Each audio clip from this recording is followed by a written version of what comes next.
Okay. Our main topic is silent struggle, youth mental health in a foreign land. This topic is very close to my heart. When I first moved abroad, I remember the silence that followed me. New people, a new system, a different pace of life. Everything looked perfect from outside, yet there were moments I felt completely lost inside. It wasn't easy. There were days of loneliness, confusion, and quite emotional battles that I never spoke about. But slowly I began to find strength in simple things, engaging myself in activities I loved, connecting with people who understood. I want to repeat this again, connecting with people who understood, and allowing myself to feel without shame, which led me to these achievements, helping me to earn international recognition for my contribution to women's health and community wellness. I have shared my insights on holistic health and empowerment on Cows TV Australia and discussed strategies to improve women's health with Gold Coast Women's Health. In a historic milestone, I became the first Nepali to represent Nepal on World Gynecology Oncology Day, advocating for global awareness of women's reproductive health and oncology care. My leadership in global health extend to numerous international webinars where I have been invited and hosted with distinguished figures such as the Honorable Dr. Jocelyn Scott, a renowned Australian human rights advocate, and Kath Miserella OAM, a celebrated leader human in women's health. These experiences inspire me to empower youth to take charge to their life, embrace leadership, and make meaningful contribution to their community. That journey taught me something powerful. Mental health is not about feeling low. It's about learning how to rise, rebuild, and reach out when you need to. And that is exactly why we are here today, to talk openly, to listen without judgment, and to remind each other that no one should ever have to struggle in silence. Today's event is proudly organized by ALBES Talk, a platform dedicated to open and meaningful conversation on health, wellness, and empowerment. In collaboration with the Green Youth Foundation, a youth led organization working tirelessly to support young people in growth and empowerment, and supporting partner as Gold Coast Women's Health Networking page. We are blessed to have our four incredible speakers with us who will share their personal insights and professional expertise on youth mental health and emotional reliance while living abroad. So let's begin this beautiful journey together with open mind, open hearts, and a shared purpose to bring awareness and hope. Our first guest speaker is someone whose story is as inspiring as it is powerful. Anjali Woodford. Let's pin her. I want everyone to know you. Anjali Woodford was born in small village in Nepal, the eldest daughter in her family, expected to follow the traditional path of becoming the perfect housewife and mother. She instead chose to challenge the injustice women faced, early marriage, violence, and inequality. Her journey from personal trauma to freedom taught her that true change happens when we work together as a community inclusive of every gender. Anjali's mission is to educate, collaborate, connect, and raise awareness in health, empowering practitioners and uplifting our entire community. She believes in building bridges between all people because we are stronger together and together we can create change. Please join me in welcoming Mrs. Anjali Woodford. I forgot to tell Mrs. Anjali Woodford, founder of Gold Coast Women's Health Networking page. Welcome, Anjali Woodford. Stage Uh, is all yours. Oh, thank you, Benju ji. I truly appreciate for this amazing opportunity, and it is an honor to be invited as part of this inspiring webinar alongside with such an amazing, incredible women. we're here. Dr. Alina, namaste. And Subhashi ji, namaste. And Samikshya ji, namaste. Nice to meet you all. Thank you so much. I'm truly grateful to be included among all these remarkable professionals contributing to meaningful conversations. Thank you so much. So what else do I say now?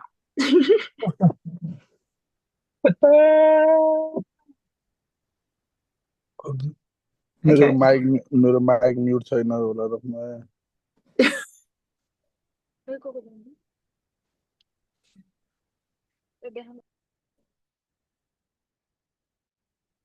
Yeah, I can't hear you. Okay. You can continue, Mrs. Anjali. Okay. So, sorry. Someone said something? It's all right now. It's all right. You can continue. Okay. So before I start my story or my experience, I just wanted to let everyone know, or who are watching this webinar in future recorded version, I'm not a psychologist, just for the disclaimer side, but I have had lived experience of navigating mental health challenges as an immigrant, and now work closely with all amazing practitioners through our platform, Gold Coast Women's Health Networking Platform.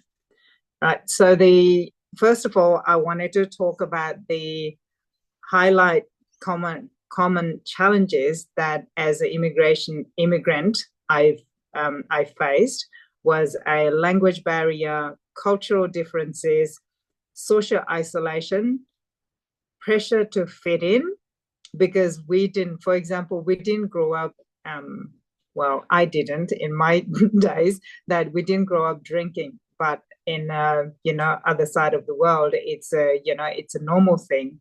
So I tried really hard to fit in, by drinking or whatever it is. So, and another thing I find with as we move overseas, we try to, how do I say this? We try to keep ourselves with our community, but we don't gel in with the community here itself. You know what I mean? And when that happens, that you will never learn, you will never learn what the culture and the people and what we should be learning from them as well, right? So, yeah, so those are the common challenges that I faced. And language barrier, we all know, I'm still improving. How many years? I don't know, 25, 26 years later, my kids always improving, my accent or the pronunciations.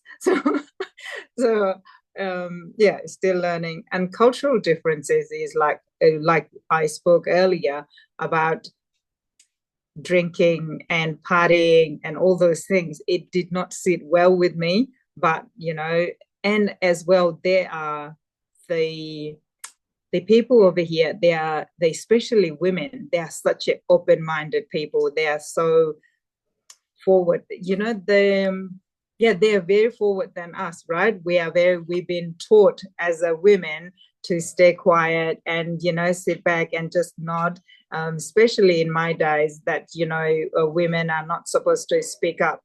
And so, yes, and when that happened, I was shocked, first of all, when the women could say no, no, thank you. And I was taken by it that, women can say no to people, or especially men, right?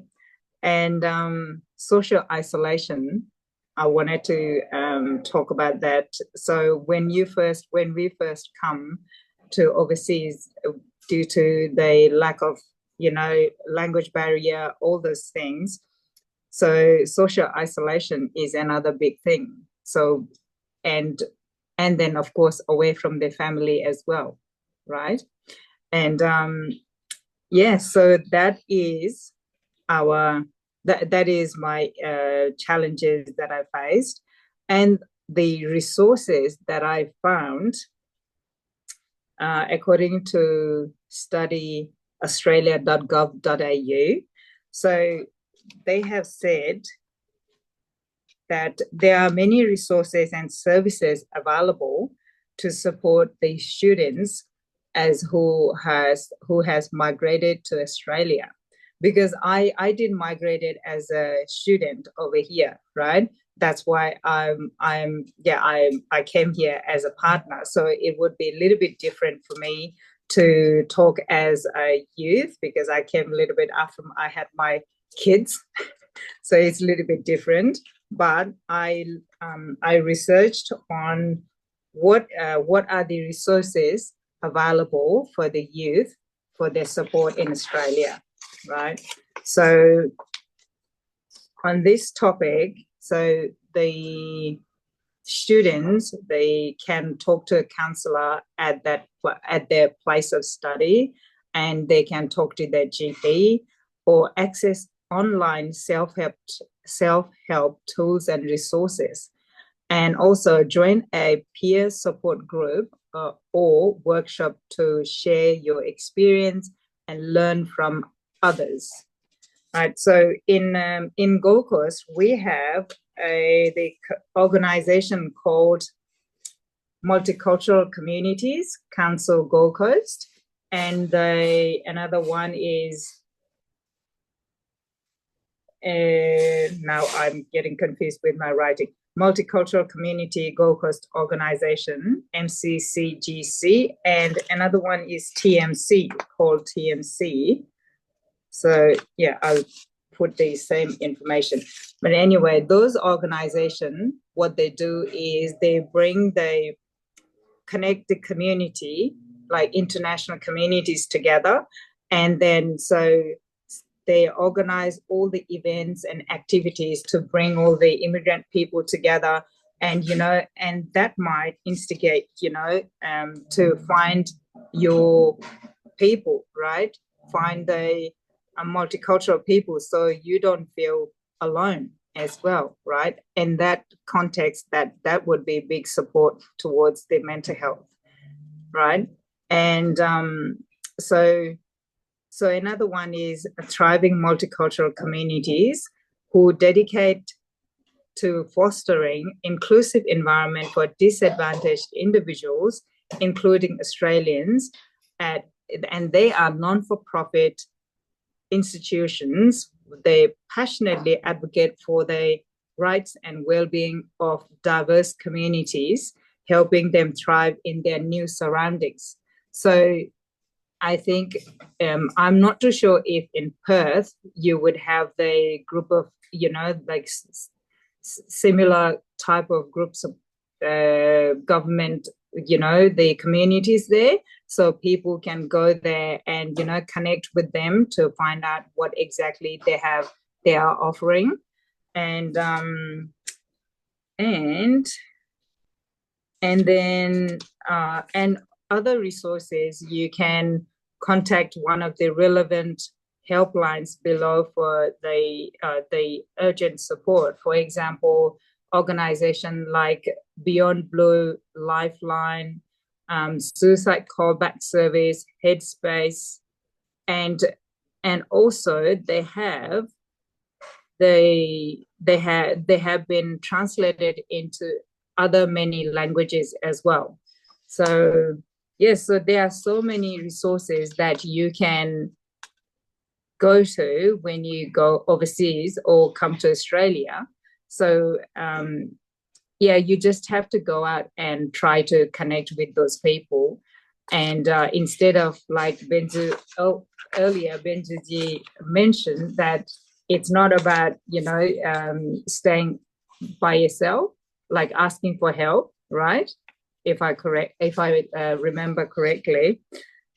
And I asked in my platform, earlier if anyone would like to be announced in our webinar. And one of the ladies, she's a psychologist, and her name is Nihao.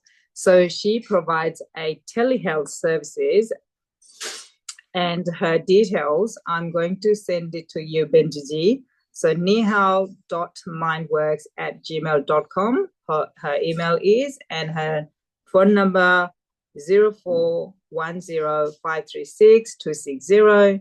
And also website is capital NK psychology.com.au.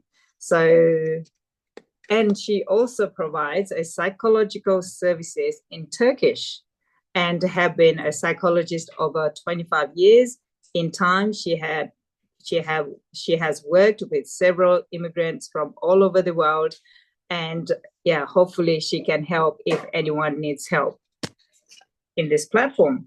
And I think I'm done with all the information that I have prepared. I'm glad I prepared. I was like, so I hope, you can take something from, from my information, hopefully.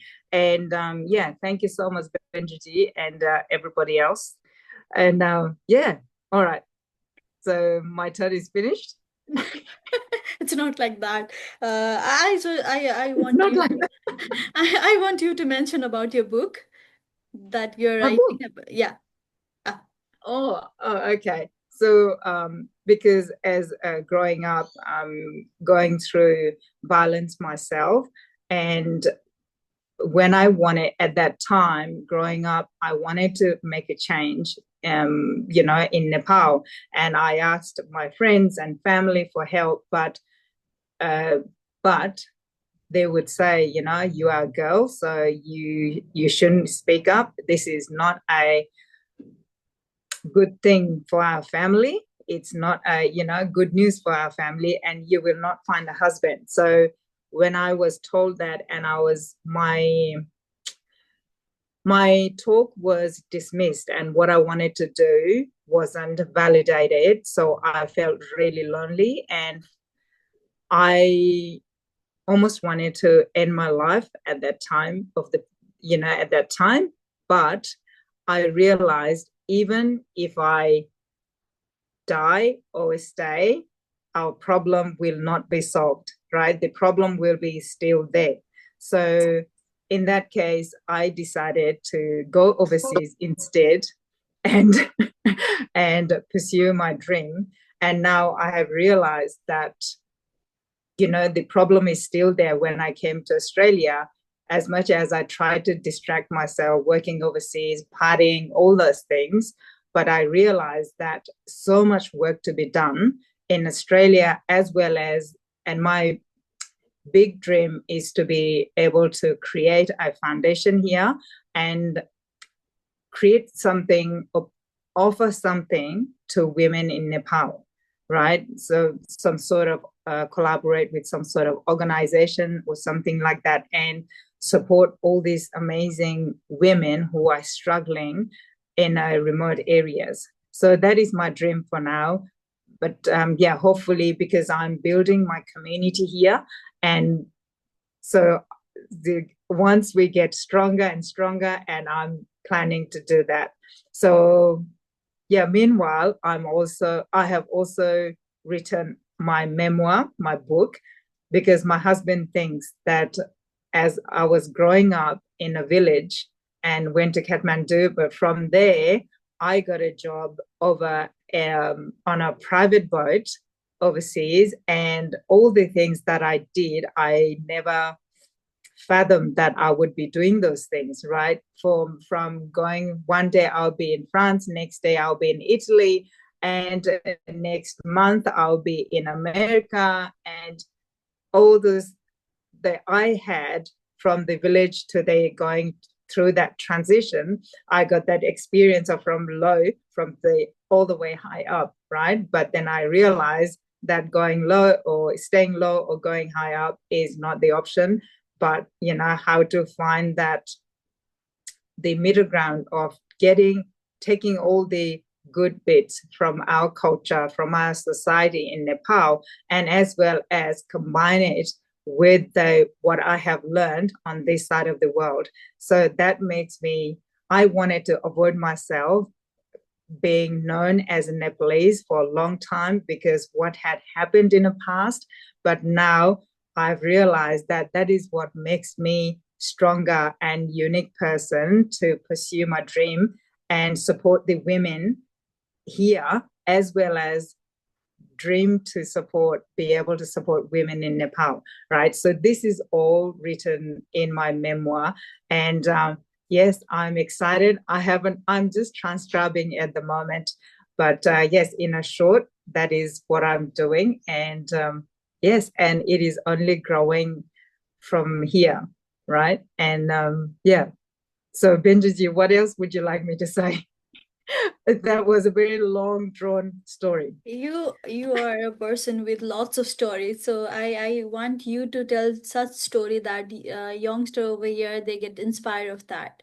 Because I personally feel like you are my inspiration. I told you that lots of time because the Yes. initiation to open this LV's talk is all because if you are part of this because you always wanted me to do something to build Yes, something, so you told me that I do have that potential to do something. So absolutely. this is the reason why I called you over here to share your things and how you empower youth.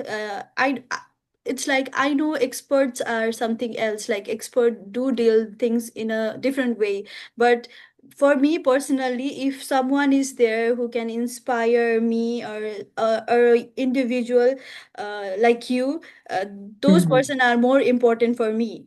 Like for me, you, Kat, everyone who inspire me, who like to just encourage me to do something, they are my inspiration. Mhm. So this is the reason why I call Anjali Woodford Mrs. Anjali Woodford.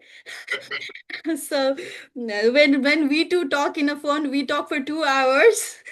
Yes, When yes, we do.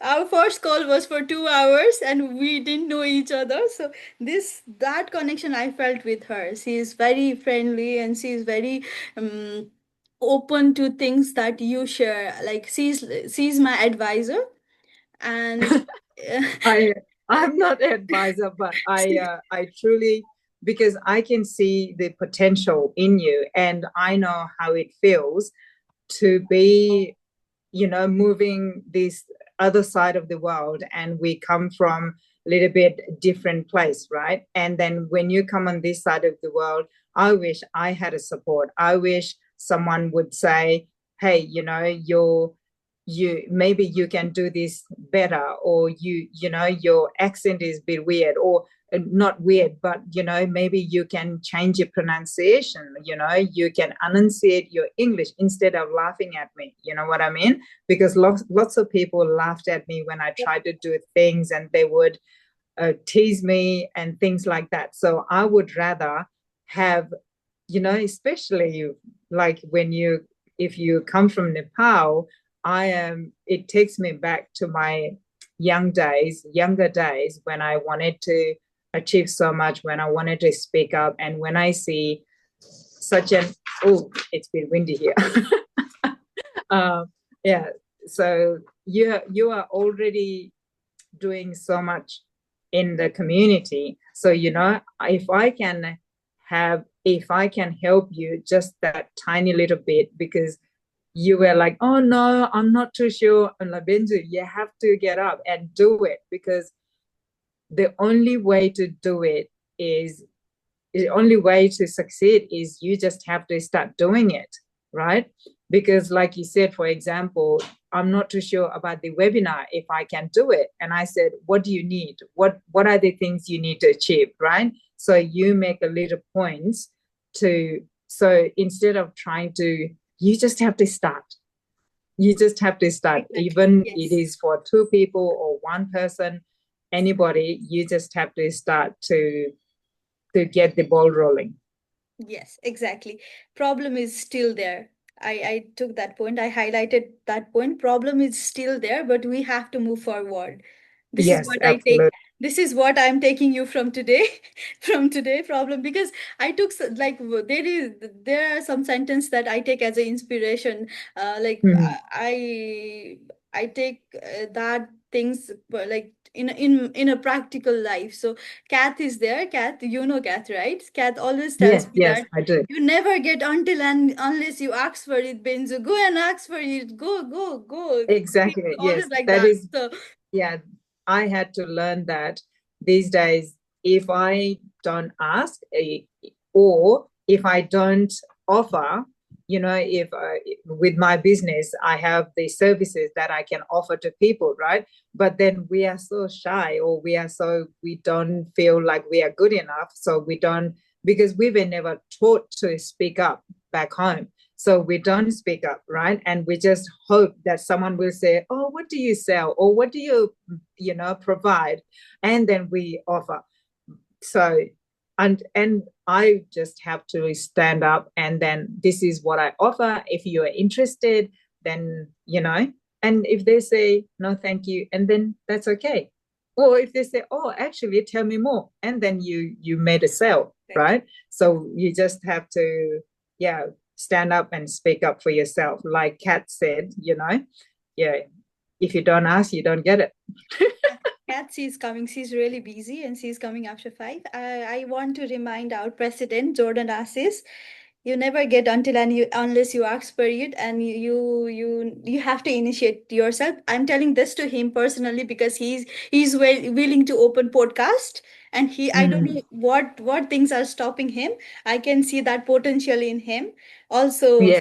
some is also there. Like, I know them personally and I know their potential, and I know this webinar is supposed to be official, like we are supposed to talk only about this, but this kind of example can help to motivate youth, like youth who are Yes, listening, right? inspire.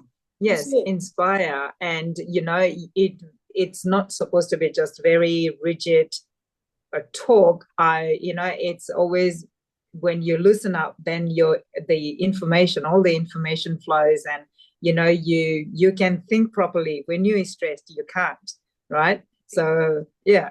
about this language thing, I want to share something really funny. When I was like offered to speak in front of Dr. Jocelyn, I was like, ev- the thing, like everything is here, like it's here in Nepali, but I On your cannot throat. speak. I'm not finding any words to explain that, and I used to be like, okay, thank you, like this. So I started in that way. I know I'm still improving because this is my second language, and this is the. It's okay. It's about accent and everything, but I can see many in, like, I don't want to take their name in that way. I'm really impressed, like how they take their accent along with them whenever they're speaking. Yes, They are speaking in English. The accent is there. Their Indian accent is there, and they are really proud of that. I'm really happy absolutely. to see. Yeah, I see many South Indians. They are like they are talking in English, but we can find that sort of accent, and they are really okay with that. And I feel like I know the way I'm speaking is like I'm not faking anything, but this came gradually. But even though in some words I can find the Nepali accent every time, like in some words like get speaking, like I can I can Yes. I can mix up many like Indian, Nepali, everything. So Mm. you have to be proud of yourself. Yes, When I yeah, I wanted to share another example that when I first started Gold Coast Women's Health, right, I was always thinking, oh, the accent will come up and then people won't be able to understand me. And, I was more focused in myself, in my head, right? But then I I converted that idea into, what am I trying to do to bring the women's health information to the community, to help, to be at service, right? And how, if I can help people, even at one person, and that will be a big win, right? So I start interviewing. Even just 2 years ago, I would never ever come in front of the video and dare to speak to anybody. But now I have interviewed over 100, I think, practitioners on my live, in Instagram live, and stop being ashamed of what I sound like, instead of focusing in your vision, what, like, your goal. Why are you there? What is your focus to, to support or give the information, the valuable information to the community? So that so that is how I got over the thinking of having a perfect accent. Okay, maybe we have to move forward. It's already Yes, 30 I minutes. know. 30 minutes, I can see that. Okay, we will come back to you again, No, Mrs. it's Anjali okay. Yes. Woodford. Mrs. Anjali Woodford, we will come back to you again. Now we'll move forward to second speaker. Okay, okay. Thank you, Mrs. Anjali, once again. Now I'd like to welcome second speaker. Our second speaker is Dr. Alina Khadka, a passionate young doctor and mental health advocate who believes that emotional well-being is as vital as physical health. Having experienced life abroad herself, she deeply connects with the silent struggle many youth face: loneliness, cultural adjustment, pressure to succeed, and the quiet ache of missing home. Through her work and voice, Dr. Elena sheds light on the unspoken realities of being a foreign youth, where smiles often hide stress and strength sometimes means simply holding on. With her background in medicine and her empathy as a listener, she aims to inspire understanding, early help seeking, and self compassion among young people. Her message is simple but powerful. You are not alone. Your feelings are valid, and asking for help is a sign of courage, not weakness. I want to repeat this again. You are not alone. Your feelings are valid, and asking for help is a sign of courage, not weakness. Let's welcome Dr. Elina Khadka, co founder of ALBES Talk. Welcome, Dr. Elina. Thank you. Namaste, everyone. And thank you, Benju, for that kind introduction. I'm flattered. Okay, and a few years ago, like we dreamed of creating a space to talk openly about health, wellness, and empowerment. And that is Elvis Talk. Today, that dream has officially come to life, and I am honored to be part of this journey with all of you. And I would also like to extend my heartfelt gratitude to my amazing co speakers, Mrs. Anjali Woodford. It was so good to know about you. Before I have heard about you only through Benzu. Now, today I got to know you. And our another speaker, Subhashi Karki and Samikshya KC. First, I know you will be sharing meaningful insights and experience today. Each of you will bring a unique perspective that truly depend our understanding of the silent struggle faced by youth abroad. And okay, like imagine being 22 years, landing in a new country with one suitcase, your parents saving, and a phone buzzing with messages from home. You scroll through social media and see everyone is smiling, celebrating, achieving. But behind the pictures, there's loneliness, fear, and pressure to succeed. Like for many Nepali youth abroad, this pressure is magnified by trauma from home. Let's talk about devastating 2015 earthquake, the fear and isolation of COVID-19 pandemic, and not far away, the recent political unrest, including the 2nd September Gen Z protest. I can remember my own sister living abroad. She couldn't sleep for 2 nights straight after seeing what is happening back home. So I can completely understand what the youngster went through at that time, the worry, the fear, and that helplessness. So, like this experience turned ordinary stress into a silent struggle, one that is hidden behind smiles and laughter and brave faces. Migrant youth are more vulnerable to depression, anxiety, and emotional exhaustion, carrying burdens that many cannot see. But it's okay to admit it's hard, it's okay to feel scared, and it's okay to ask for help. These feelings do not make you weak, they make you human. And we can also like watch for some signs when to seek medical help, like some signs like if you are persistent, sad, or like if there is loss of interest in life. And let's say you are excessive worrying about something, sometimes panic attacks or shortness of breath, or you might just notice some disturbed sleep, like too much or too little, or you are avoiding friends, work, or studies. And let's say like many will try to turn this into like they try to cope up this with some substance use like alcohol, cigarette, or like many of you will feel experience nightmares or flashback from trauma.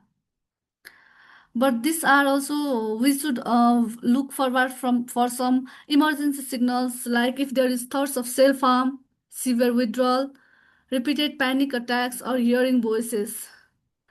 And I would like to repeat this, like these are the cries for help, these are not weakness, this doesn't define you, these are phases of life. So there are also some practical ways to maintain mental health.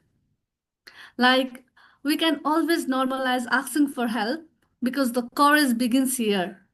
You need to ask, you will get, but if you don't speak up, then no one will come for help. And we can also build simple routines like eating, sleeping, walking, moving. And the main problem of today's generation, like we should reduce doom scrolling on social media. And we can also learn some grounding techniques, like you can take a long breath, then count 5, 4, 3, 2, 1, and then breathe slowly. Or otherwise, there are many ways to access therapy. They are online, there are some professional support, and moreover, we can connect with peer groups and diaspora networks. I would like to share a short story that I have seen lately. Like there was a 24-year-old Nepali student abroad. She juggled studies, part-time work, and sending money back to home. Like slowly, anxiety crept in, and then there was like sleepless nights, lost appetite, skipped classes because she was watching news from home like earthquake, rebuilding, protest, and political tension. This all made her fear grow. A counselor noticed her early, so with therapy and peer support and guidance, she recovered. So this story reminds us that early care saves life, because if nobody had noticed her, then she would be struggling more. But early care that saved her. Now she's doing well in her life. So, like I want to from this platform to all the young people, whether at home or abroad, you are not alone. Persistent sadness or worrying lasting more than 2 weeks is a signal to seek help. Like you don't need to normalize it. If you are stressed, you don't need to normalize it. You can always seek help. And sometimes there might be some thoughts of self harm or severe breakdown. This require immediate care. And we can slowly protect our mind from small habits like sleeping, eating, moving, talking. That can you can make a routine of it, and then we can also it will also help to protect your mind. Let's say like most of us have been through something that left an emotional mark, like war or big accident. Sometimes life just hurts us in a quiet ways. That's what trauma is, an emotional wound that can stop us from growing. But the good thing is it can be healed.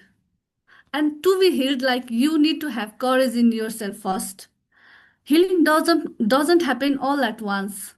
It's a slow process of bringing peace back to your mind and heart. Time alone doesn't heal. It's what we do with what time that really matters.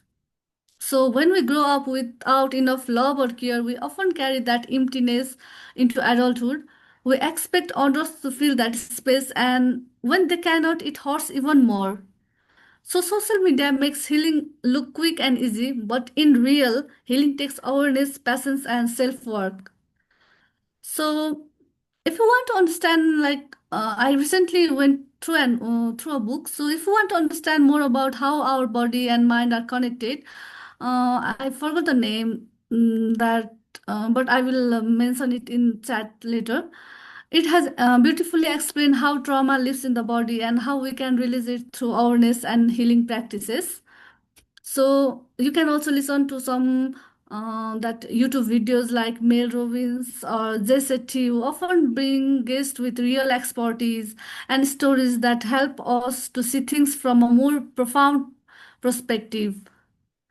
And please always remember it's okay to ask for help. Talking to a therapist or reaching out to a mental health helpline can truly make a difference. And I want to say that healing is not about forgetting the pain, it's about learning to live peacefully with it.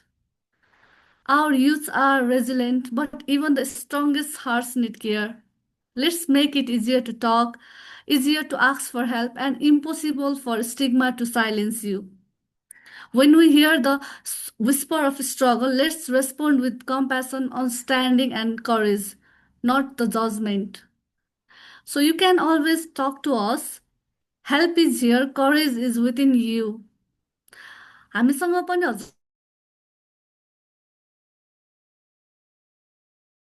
हजुरले कुरा गर्न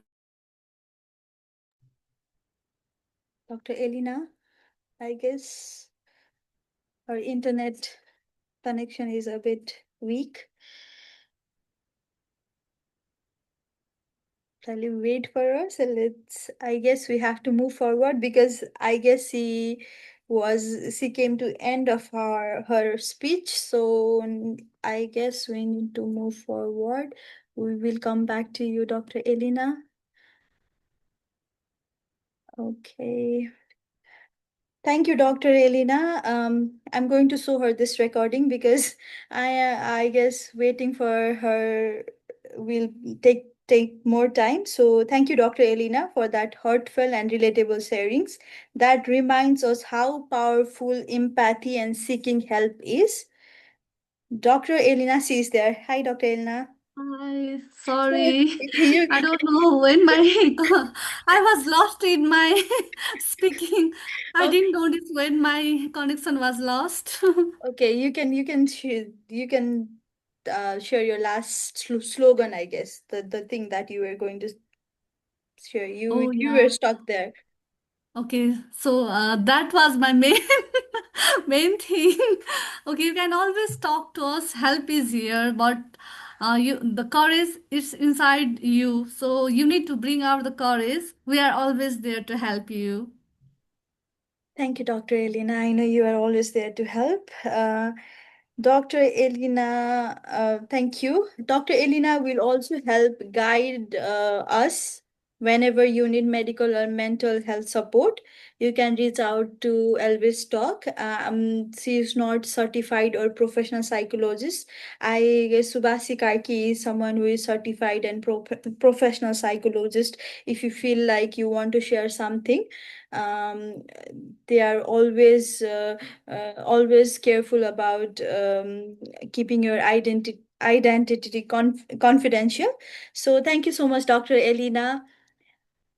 Let's begin with other speaker because we are going to meet in other webinar as well. We will talk more detailedly about Dr. Elena in other webinar because it's getting late. So we will move forward to third speaker, Subhashi Karki.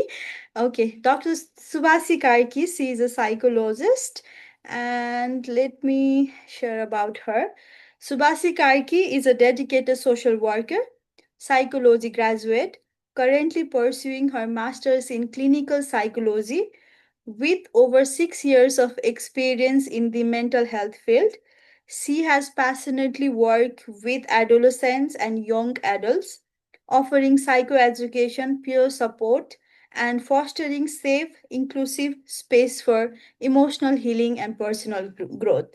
As part of Safe Spaces for Mental Health, she has designed impactful awareness programs, collaborated with local governments, and mentored young facilitators to carry this mission forward.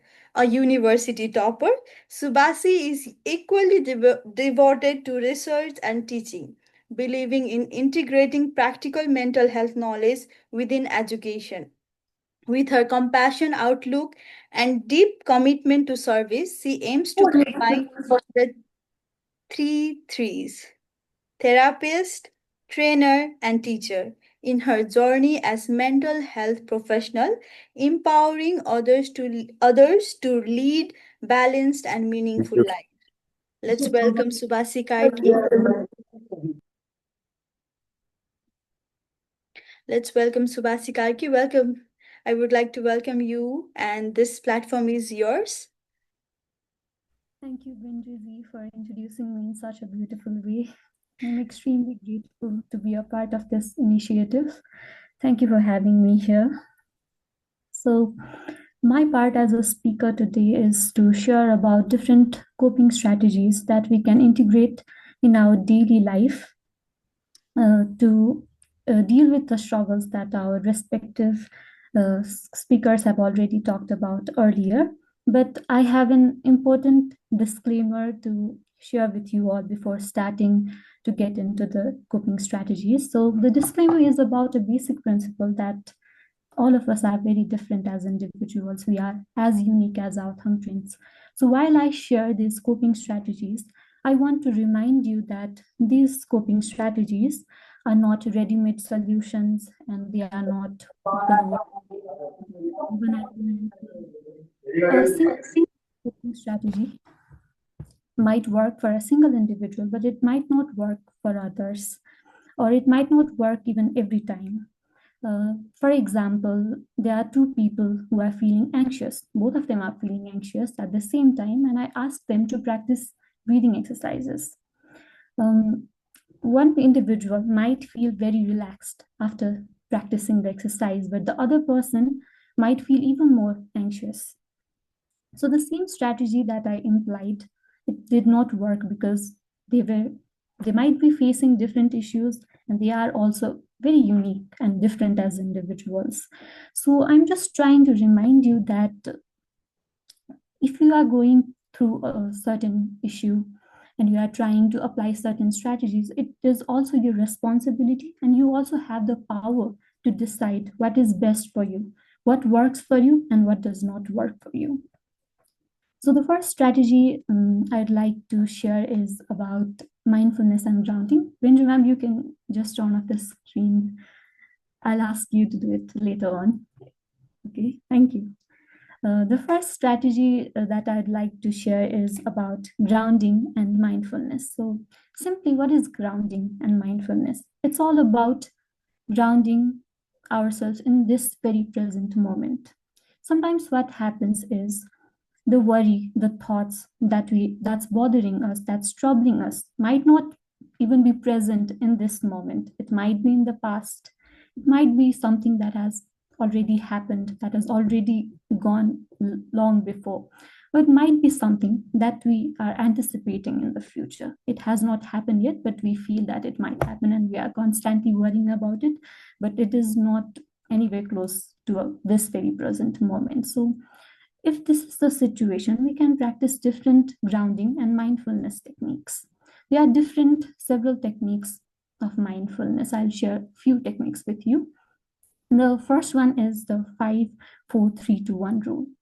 In this rule, what we are supposed to do is we have to identify 5 things that we can see from our eyes in the surrounding that we are in. Then you have to identify 4 things that you are touching. It can be your clothes, it can be your watch, it can be your ring, anything. And identify 3 things that you can hear. It can be any sound that's resonating in this environment, in this very present moment. Then you'll identify 2 things that you can smell. It can be your own perfume, it can be something cooking in your kitchen, it can be anything. And the other one is, the last thing is, you have to identify 1 taste. You might have eaten your favorite food, or you might have 1 candy. So another technique is also about when you are feeling anxious, you can keep your favorite food. It can be a candy, it can be a chocolate, it can be anything that you like. So when you feel anxious and stressed, you can have it and feel its texture, its taste, how it's melting in your mouth. You can sometimes hold an cold ice cube in your hand, or have a warm cup of coffee or tea, or have your comfort food to ground yourself in the present moment. Another very interesting technique, this one is my favorite technique of mindfulness. It's called mindful walking. So I guess every one of you might travel daily for your university or your workplace or anywhere you want to go. So during that travel duration, what you can do is you can pick one color, and then on your way to your destination, you'll actively focus your attention to spot an object that is of this very color. So let's say I chose a color purple for today. Then I'll go out and then I'll actively look around my surrounding, and then I'll notice every object that's the color purple. So these are certain techniques that will help you to bring you back in the present moment. This will help you deal with the struggles and issues that you are going through, which is related to your past, which is not present in this very moment. It will work only in this condition. So another technique that I'll try to explain is known as post-worry technique. As the name suggests, it's about postponing your worry. It might sound very lame, but yeah, this is a technique in which you consciously avoid your worry, because when certain thoughts pop up in our mind which is related to stress, anxiety, or worry, it keeps on going through this worry spiral. We go on and on thinking about it, repeating the same thoughts in our mind, but we all know this is very exhausting and draining. So how do we prevent this? So we have a technique called post-worry technique. This will help you to reduce this repetition of thoughts. In this technique, just imagine that we have a mental box. Now what we'll do is we'll put all of these thoughts related to the stress and worries in this mental box. Then we'll ask these thoughts to come later on when I have space. So what is this space? This space is a time frame that we'll set according to our daily routine. Okay, so it can be any time that is suitable and effective for you. Let's say for me, it is a time duration from 6 p.m. to 6:10 p.m., a 10-minute duration. Okay, so this is my space to think about the thoughts that's worrying me. Now, I'll only think about the thoughts that's bothering me during this time frame, and I will not think about it in any other time, in any other specific time of the day. But the thought will obviously try to emerge into our consciousness, but we'll actively ask the thought very politely that this is not your time. You can come later on. I have set a certain time for you to come. You can come that way. So you acknowledge the thought, because thought obviously occurs. We cannot control our thought completely. That's why we call thought management, anger management, and stress management, because we cannot have 100% control over our emotions, our thoughts. So this is one technique. Another technique that I'd like to share is about reaching out to our social circle, our friends, seeking social support, basically. So while doing so, and while being a friend who is supporting another person, I'd like to talk about the both sides. So while we reach out to someone, we are just social beings, and at some point we always need this social connection. We all know that when we vent out, when we talk about our struggles with someone who is our close ones, we trust, it really helps us to get relaxed. It relieves stress. त्यो बाढी भने दुःख कम हुन्छ नेपालीमा भन्दै गर्दाखेरि. So yeah, and while being on the end of the helper end, so what you have to ask is, am I ready to help this person? Am I ready to listen to his struggles? Am I struggling myself? Because sometimes when you are struggling yourself and you are trying to help your friend who is also struggling, it might be an added burden.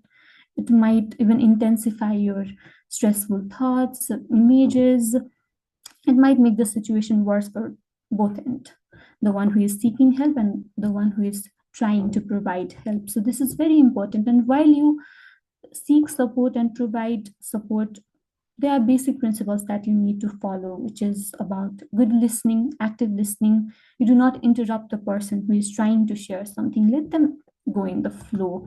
You do not interrupt them by sharing your own struggles. Let them finish, and then you can add your. You have to be empathetic. You should not pass any sort of judgment. So these are basic principles and ethics that we need to follow while providing help. And again, while I say this, that you have to seek support, you can go and tell your friends and share about your struggles. I'm also mindful that not all of us might be comfortable to do so. Not all of us might have someone who has our back. At times, this can be the situation. So, what can we do when situation like this arises? So, I have another technique which is about journaling and practicing hobbies. So, if you do not have anyone with whom you can reach out and share about your struggles, then you can write it down by journaling. Journaling is about simply writing down about our thoughts, what we are going through currently. It helps us visualize our thoughts and process our emotions, vent our emotions and feelings, because thoughts are not organized sometimes. But when we write it down and look at it, it gets a physical form, and it really helps us to make sense of our disorganized thoughts. It becomes very systematic, and sometimes this can be a breakthrough moment to find way out for things that we are struggling. It might also make us feel very relieved that yes, I have vented out in a way by writing it down. This can be very helpful for individuals who really love literature, philosophy, they are into writing, they are very creative. It really helps some people who have these qualities. It might not help everyone, as I mentioned earlier as well. And if you do not know how to journal, then there are options where you can search online for templates. You can create your own template. There is no standard rule that journaling should look like this. You can also track your mood. Okay, today I'm feeling happy, then the day after I felt sad. So you can know what I have felt during this week, during this month. You'll have a record. It will be a very valuable information.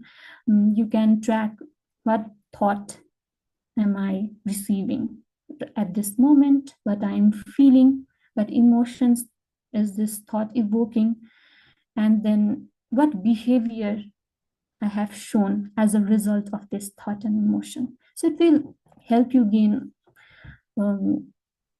concept of a bigger picture, what's impacting you, how it is impacting you. It will help you gain a bigger picture of it.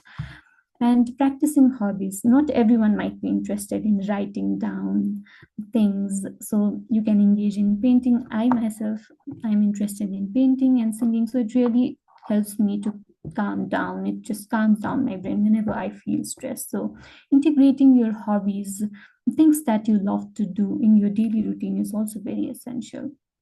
So another technique is creating a daily roadmap. So while we plan to go for a vacation in a destination, we have a planning, right, that we'll get into this destination. While going there, I need to pack these stuffs, I'll need this, I'll travel from this checkpoint to that. So we have a planning. I'll do this, I'll do that. You have a rough sketch of what you'll do during the whole journey, and when you reach the destination, how will you plan your activities there. So just like that, we can create a roadmap of our day, which is basically creating a daily routine or daily schedule. This will help you to deal with uncertainty.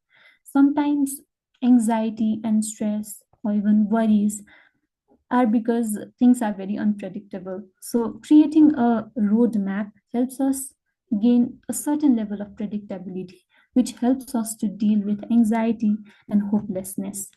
So just be mindful that you are not making your daily routine or your daily roadmap very rigid or very concrete, very systematic. You do not have to do that. Make it very flexible and set micro goals.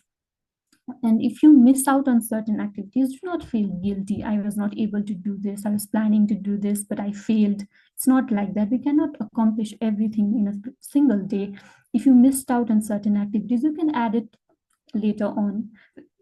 Tomorrow I'll do this. I missed out on this yesterday, but I'll do it tomorrow. You can do that. This will really help you to remain organized. So another technique is about healthy mind platter. So I'll ask Benju ma'am to share the screen, that image that you were showing earlier.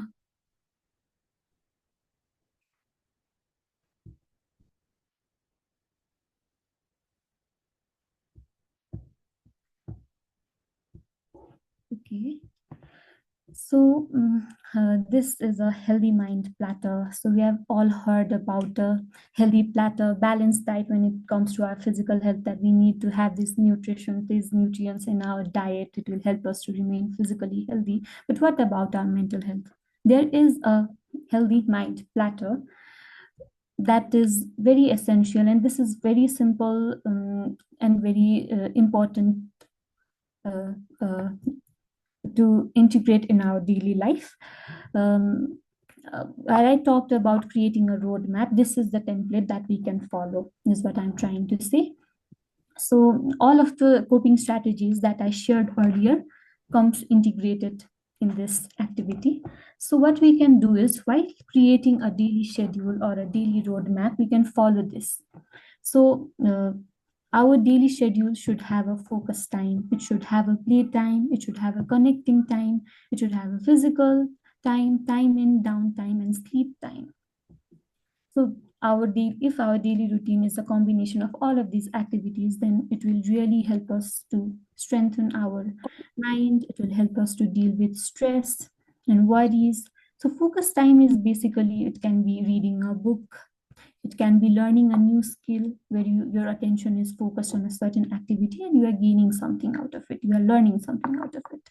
And then there is playtime. It can be anything. It can be your hobbies. Your hobbies can come in the playtime.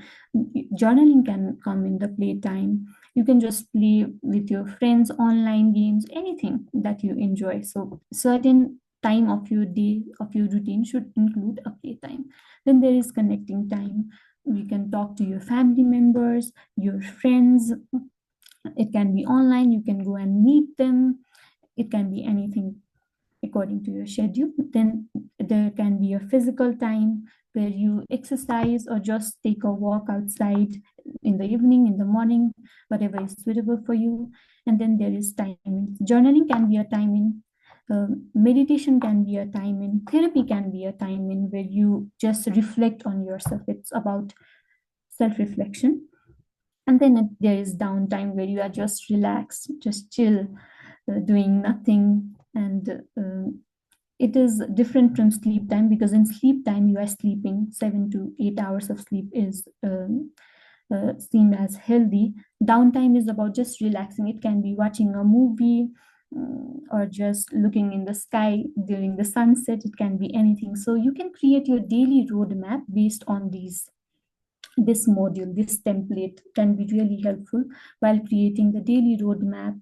The earlier techniques that I shared of mindfulness can come in timing, can come in physical time. You can integrate all of those strategies into your daily routine. So this is all about integrating coping strategies into our daily lives, which can be really helpful. So while I say this, why am I repeating that you have to integrate it in your daily life? Because I really feel that taking care of your mental health is a daily effort. It's all about the consistency. It's not like my mental health is deteriorating, that's why I'm going to take care of my mental health. It's not about that. Just like how we take care of our physical health by maintaining diet, exercising, being very conscious, seeking help and treatment very instantly, it's the same with mental health, because it is as important as physical health. So if you feel that I have been consistent, I have been implying all of these coping strategies, but nothing is helping me, it can be that way, but there is help available. If you try personally but it does not work, then you can seek for professional help. There are certain organizations here in Nepal that provide online counseling to students and individuals living abroad. They can be Nepali citizens or individuals from any other nationality. I'll share some organizations' email address and contact numbers with you in the chat box, and you can always reach out to help whenever you need. They are always there to help you. You can reach out to their customer service representatives. There are different pool of counselors in the organizations that practice counseling and therapy with their own unique approach. You can know about them and find out what suits best for you. And then you can choose your counselor and start your counseling journey. So while ending, I'd just like to share something. It just popped in my head we all say that you should remain very resilient. Resilience is very important, but I feel that resilience is a scam. You cannot remain resilient every time, everywhere, every time you want. And resilience is not about it. It does not mean that we never break down. It's about rebuilding ourselves again and again. So I always feel that healing is not an ultimate destination. It is not an end goal, but it is a continuous journey. There can be ups and downs. One day you might feel that, oh, I have healed from this, but the same thing that you felt that you have already healed might come again. So healing is this journey, and always you should always remain consistent and take care of your mental health. It's a daily effort, it's a daily rhythm. Thank you. I really hope I did not bore you. I was not willing to stop you. You said that you like singing, and I was in that phase that I'm listening to someone who is singing my favorite song. Like I didn't want her to stop. Like, don't get offended, other speakers, but I really didn't want her to stop. Okay, I'm going to take personal consultation with Subhasi later on. If you guys feel like you want to talk with Subhasi, I guess she's open to that. She told me. And like this is the first time I am seeing Subhasi like this, like virtually, because um, someone recommended me to bring Subhasi in this platform to speak because she has lot of thing to share. And when I posted her photo, we came to know that our teacher is same, and he told me that, oh, you got a great person, she's university topper, she's my student. And I was like, okay, she's a topper. Like anyone, like topper is not expected to be like this. Okay, like I'm not saying in that way, because toppers sometimes they hide in such a way that they don't reflect themselves in the way she's reflecting. I don't know if I'm being able to explain or not. मैले देखेको स्कुलमा देखेको टपर्सहरू चाहिँ उनीहरू हराइसक्नुभयो जिन्दगीबाट, कहाँ हुनुहुन्छ मलाई थाहा नै छैन अहिले, होइन? तर मलाई चाहिँ त्यस्तो लागेको पर्सनल्ली। अब टपर हो, ठिकै छ टपर हो, but when she started speaking, oh, okay, she is a topper. Okay, is the boy. So thank you so much, Subhasi Karki, and I'm going to share her details. If you feel like you want to talk with her, you want to share things that you feel like she can help with, she's always ready and she's always there. Thank you, Subhasi Karki. Thank you so much. Thank you so much. I'm so glad that I brought you over here and you shared so many things that was very impactful. I am really glad that like धेरै खुसी लाग्यो. Thank you so much. Thank you so much. Okay, let's move towards our final speaker. Our final guest is Samikshya KC. Sami KC.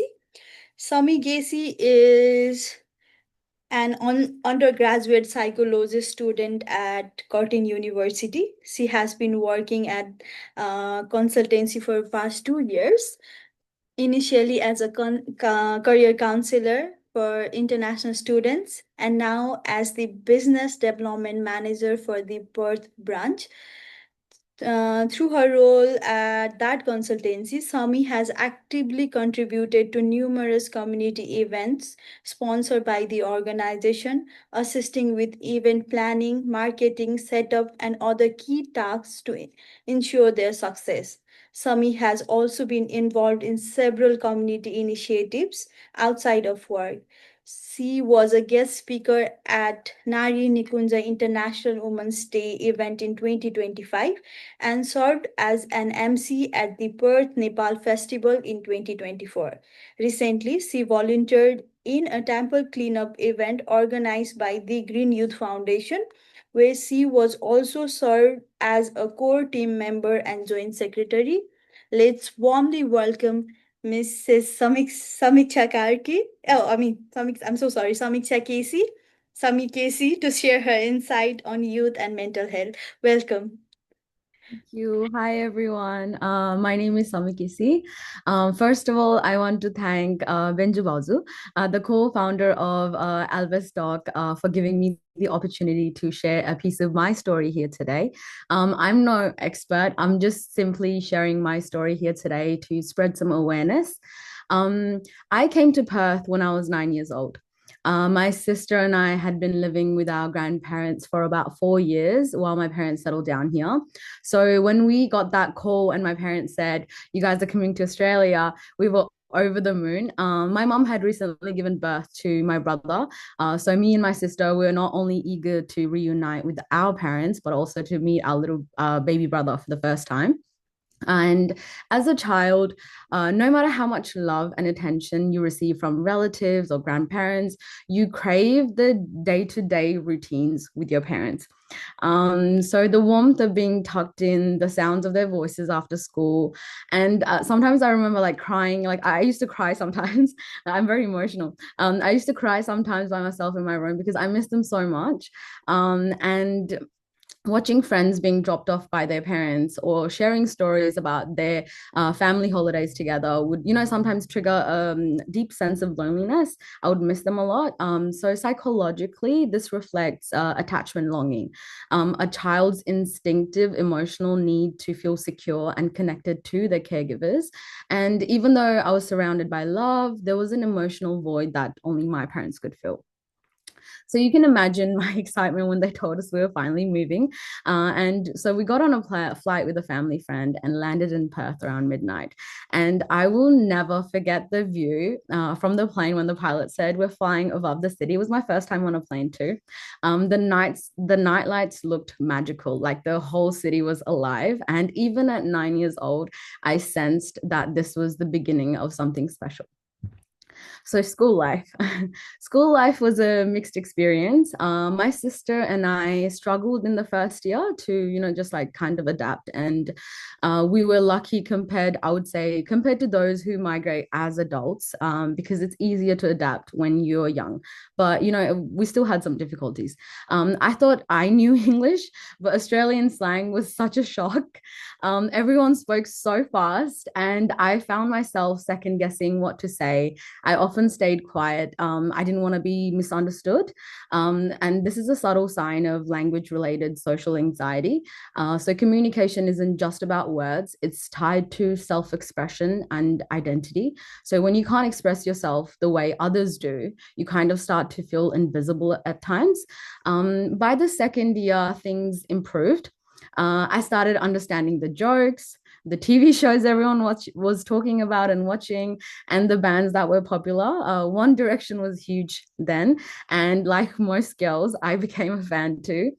So those shared interests were my way into belonging.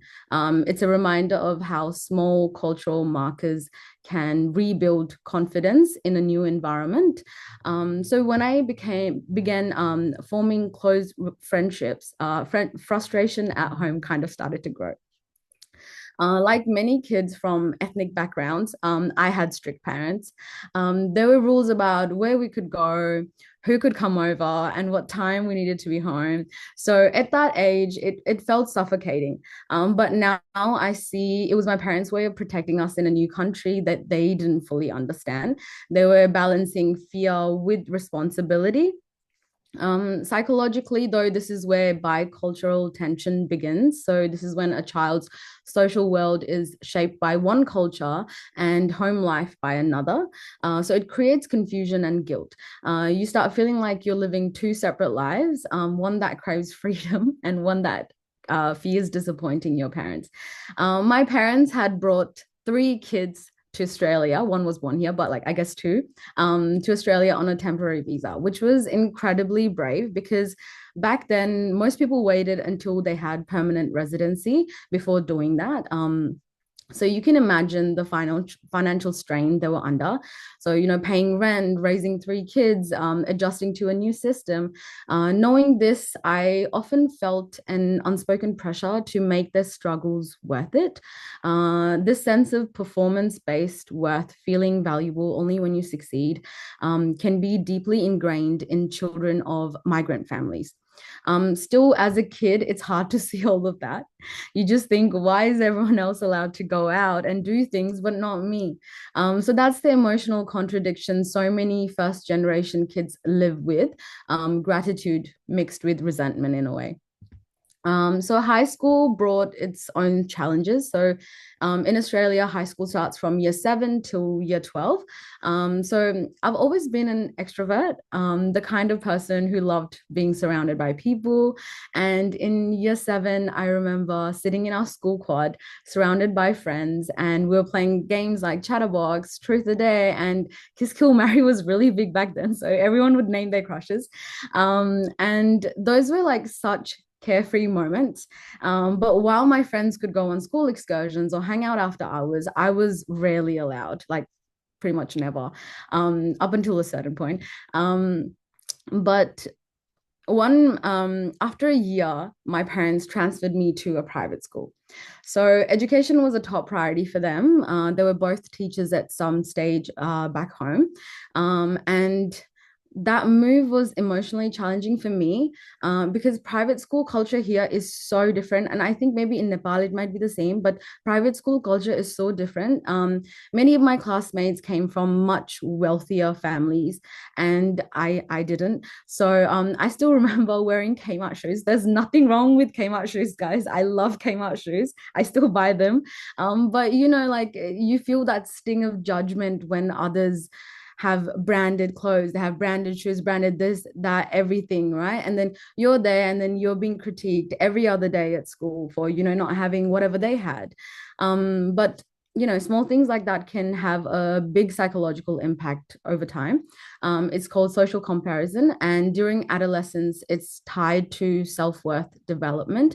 You start equating your value with external symbols, the clothes you wear, the brands you own, and you don't realize that these are all social illusions.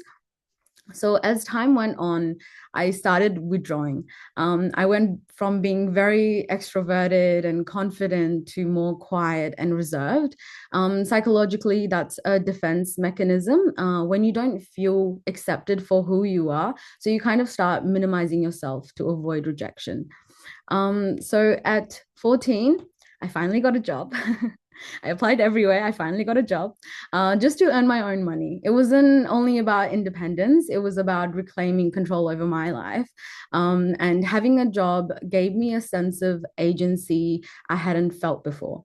So I paid for my own school excursions because my parents would never let me go to school excursions, and bought clothes that made me feel included and slowly started to rebuild my confidence. But beneath that, there was still guilt for wanting more when my parents were already doing, you know, like double shifts. They were packing our lunches, they were making sure we were eating our breakfast, our dinner, and they were working tirelessly just to provide for us, just so we could have a better life. So that guilt too is a common thing among children of immigrant families. So the mix of gratitude and suppressed emotional need.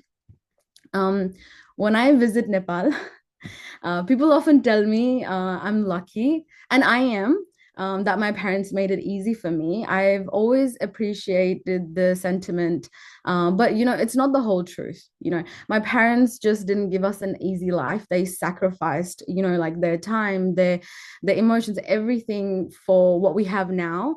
And I wouldn't say that's luck. That's hard work. That's someone's whole sacrifice for their children. So I wouldn't say it's luck. So I always tell people, don't say we're lucky. Say your parents worked really hard for it.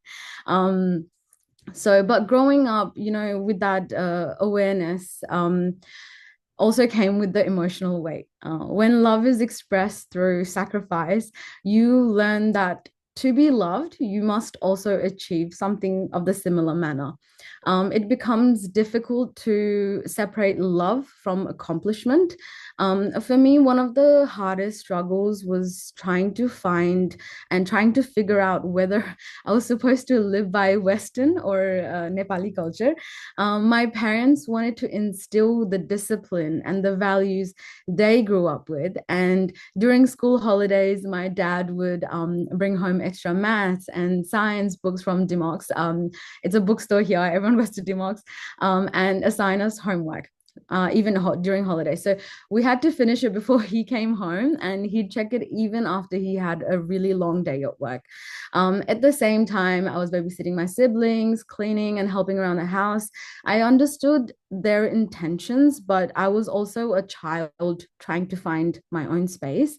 So those years were marked by what psychologists normally call, and correct me if I'm wrong, Dr. Suhasi, it is called, sorry. So guys, just give me 1 second.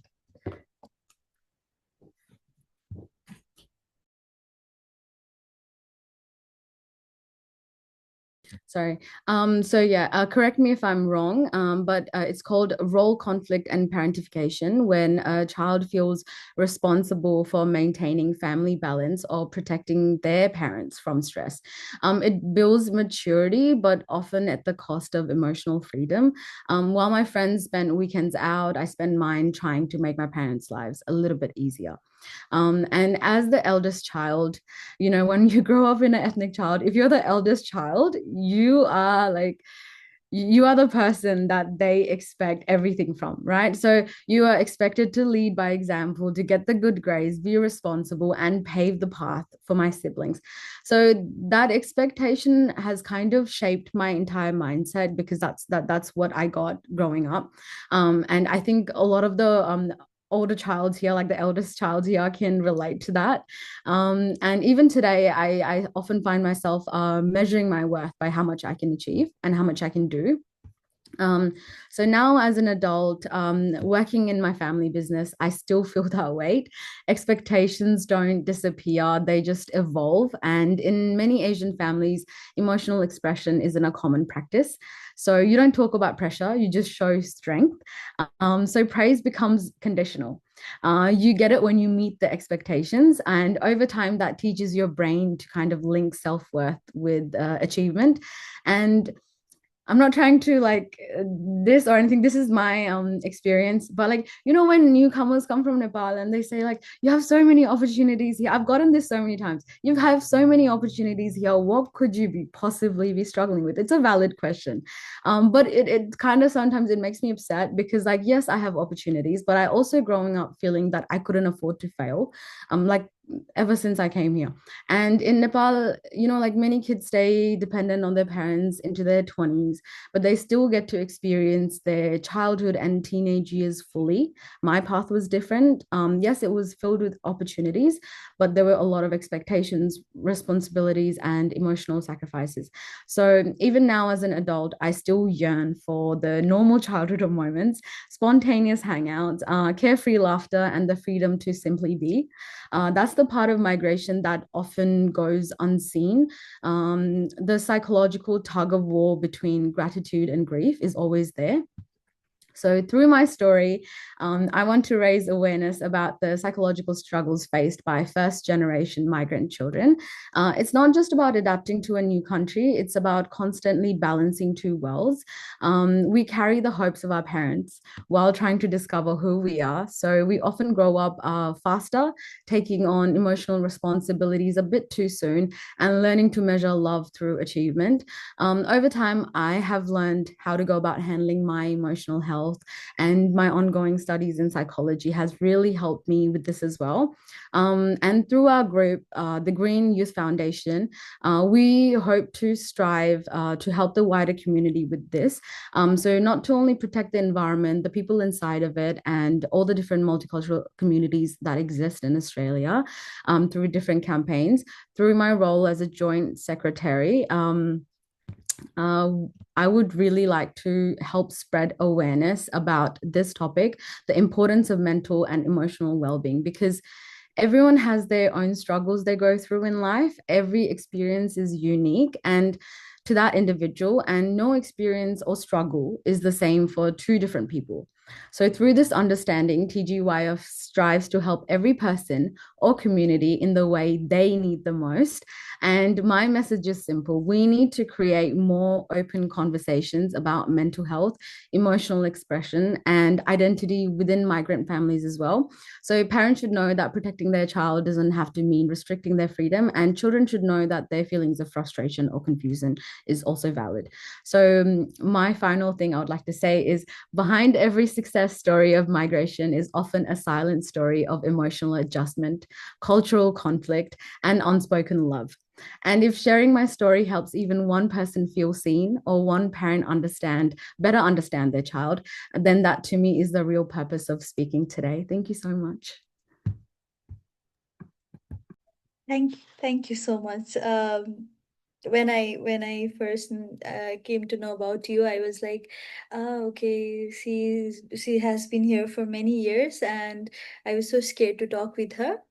And when I came to know that she is one of the sweetest lady I have seen over here, because I have seen many people that they don't want to talk, like even Nepalese people, they don't want to talk. And when I went to her house, like I felt so welcomed, and I felt like I was in Nepal with my family. And she's really sweet, and I know you have been through a lot, and um, I know you have lots of courage to say this. Thank you so much, Sami. Now we are at the end of this session, and I want to open the platform for everyone. Whoever have questions, this platform is all yours. If you have any questions or thought, you can unmute yourself and talk. And also with all the speakers, if you want to talk with each other, you can unmute and talk. I know I can see in the chat box that you guys are sharing your thoughts, and the platform is all yours. You can talk with each other. Otherwise, I'm ready to share your contacts with each other so that you can stay connected. And the platform is all yours. You can go on. I can see Anjali Woodford, you want to relate so many things with Sami. I can see that Subhashi is also here relating relating so much with Sami. No, because I'm the like Shivasi ji said that she is eldest one, and same with me, because we lived in a joint family and trying to please parents as well as looking after the cousins and siblings, and you're trying to find yourself as a teenage girl or kid, and but as well as you have so many responsibility, and I can relate with you with my children as well, because they are going to private school, but at the same time I'm being a bit strict, not strict, but like, hey, you have to be careful. You can't just go and spend like the other people. You just have to be mindful and thinking of why and how you spending, or be mindful of spending. And you reminded me of my parenting. And yes, and Shivasiji, and your yeah, the information is amazing. And one of them I can relate is journaling, and because I really struggle with mental health when I was growing up, but I didn't have any resources that I could do. But now I have realized that all the thought coming in my mind is a chatter, right? They are not all true, but because of our past, we are so in your mind goes through that, and the journaling has been a big help for me. And thank you for for the reminder again. So yeah, thank you. And Alina Ji, thank you so much for having me, as you are co-founder of beautiful oh God, now I can't remember the Benju Ji with ALBES Talk. You have found it. It's amazing what what you girls have come up with, and I'm super proud you have started. And my best wishes to this amazing start. Thank you so much, everybody. Thank you so much, Anjali ji. Thank you so much for coming. And I can see that Kath is also over here. I know you have lots of things to say. Um, Platform is all yours, Kath. You can come and share your thoughts. What like you can just share how it was, like how I know you came a bit late, but Yes, thank you, Benju, for all that you've done to bring this together. You know, you were really a true leader, but I don't think you see the potential in yourself. But it will come in time. But I did come in a bit late, and I must admit that as Salmon's speech, it just blew my mind because she's got so much to offer the ethnic communities when they first come to Australia. It must be really daunting, but to hear you speaking as you did, it's just very natural the way that you've done it. So well done to you, and I look forward to hearing some other stories as we progress into the future with this group.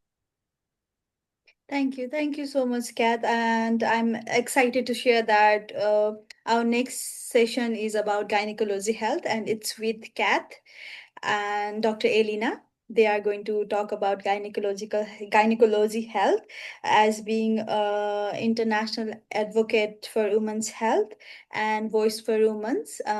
Like she's going to be our guest speaker for our next webinar, and I want Dr. Elina, being a co-founder of ALBES Talk, to share her thoughts about this webinar.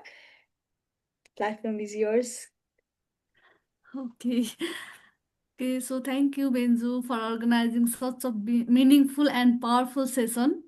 I can see your dedication, warmth, and vision. This that made this webinar truly impactful. So I'm so grateful that you are part of this. So like, and one more thing, like I would also like to extend my heartfelt gratitude to all my amazing co-speakers. It was such an honor to share this platform with such inspiring, passionate and compassionate women. Like they are continuing to advocate for mental health with strength and authenticity. Together, we created a space that reminds every young soul you are seen, you are valued, and you are never alone in your journey. So, before we wrap up, I just want to remind everyone that healing starts when we choose to reach out, and help is always available.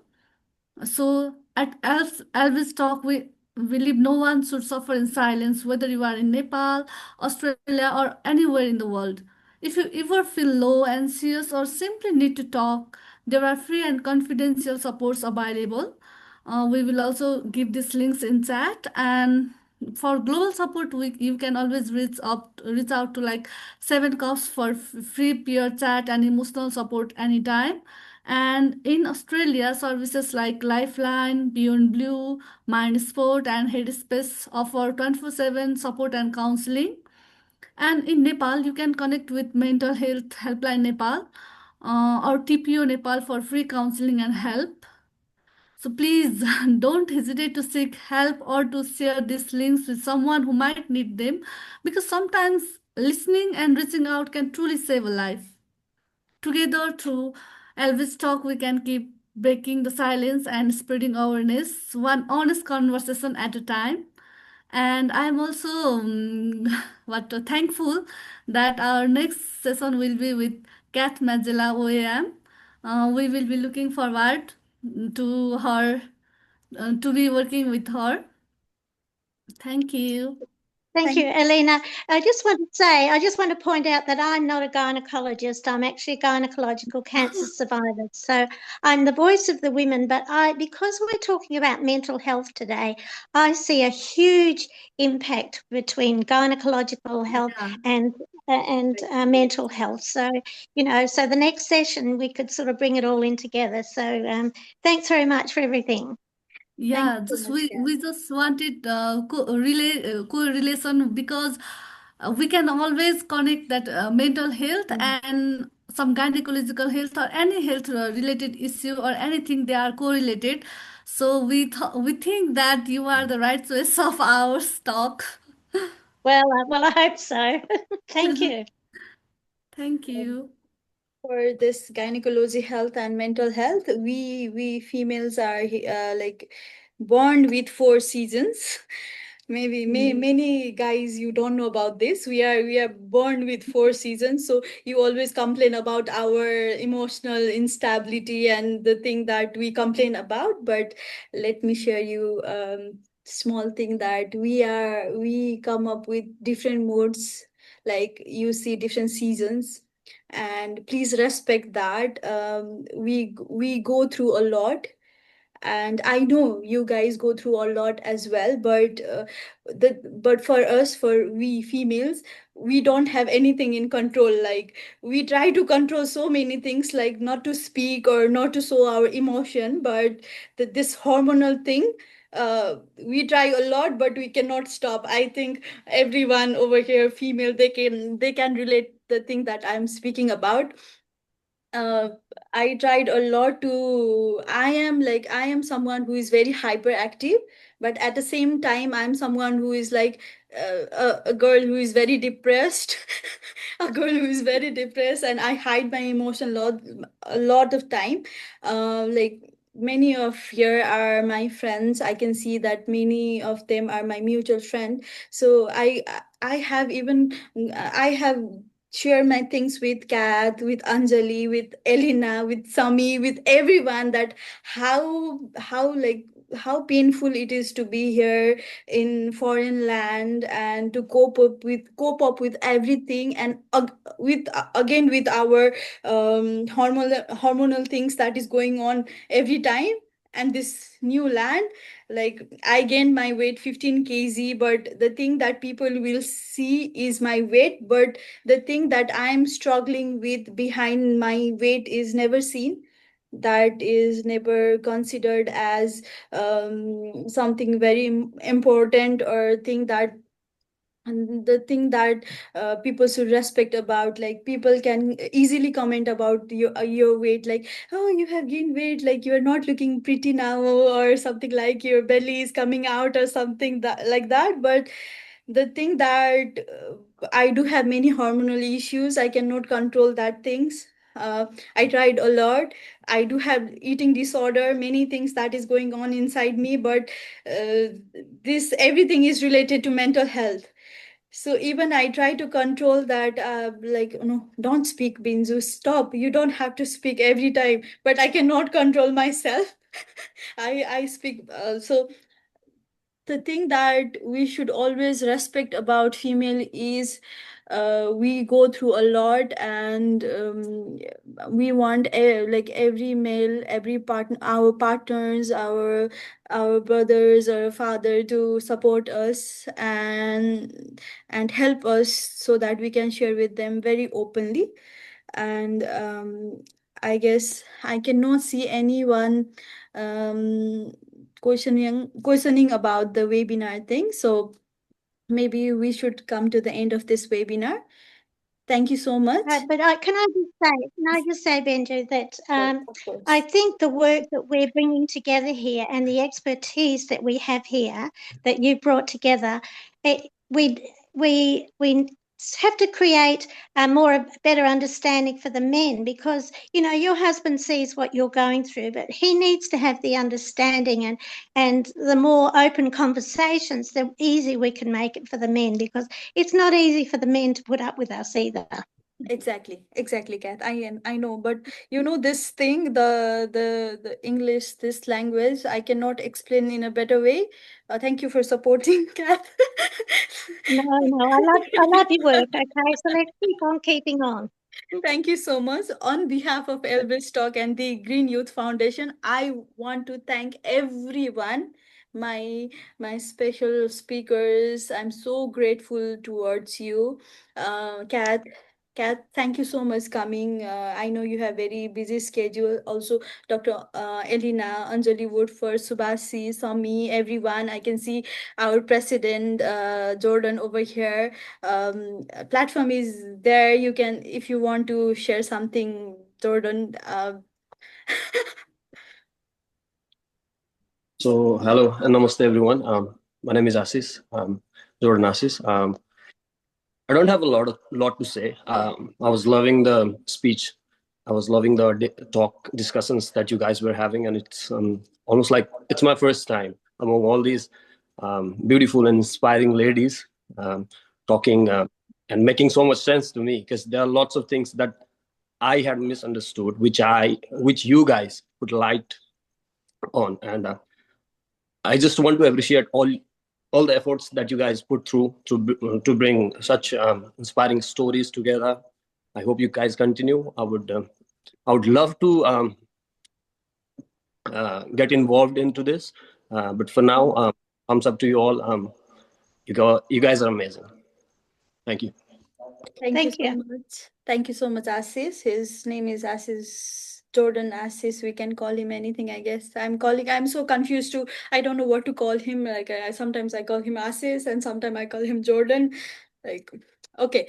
Okay. This is the end of this session. Thank you so much, everyone. My husband was scolding me. I don't why you were talking about that topper thing. That is not that is not professional. I don't know why you were talking about that, but I am still complaining to my language. I was not trying to say that. I was just trying to explain in a better way, but I don't know, that thing leaded to different thing, I guess. Don't mind Subhashi Karki. I am so glad that you are here. You are our guest speaker, and you have given so much information to us. Thank you so much. Maybe now I have to end this session, signing off with love, gratitude, and hope. And one more thing, problems are still there. Anjali Woodford said that problems are still there. If you feel like you need to seek help, always seek help. Never hesitate to that. And one more thing that Kath always says, you never get until and unless you ask for it. So this is the title. It says, if you don't ask, you don't receive. So we've got to keep asking. Yes, Kath. So I want to relate one more thing with Sami. I don't know, I'm always trying to end this session, but I'm coming up with so many things. So you told me about the jokes that your friends used to crack and you never got what they were trying to say. Same things happen with me and Kath. See, knowingly does this to me. and you know what she did to me last time? She was cracking joke with serious expression, and I was like, okay, because I didn't got what she was trying to say, and she told me this was a joke. Can you laugh? Okay. Oh, okay. So these things are there. So I take in a funny way.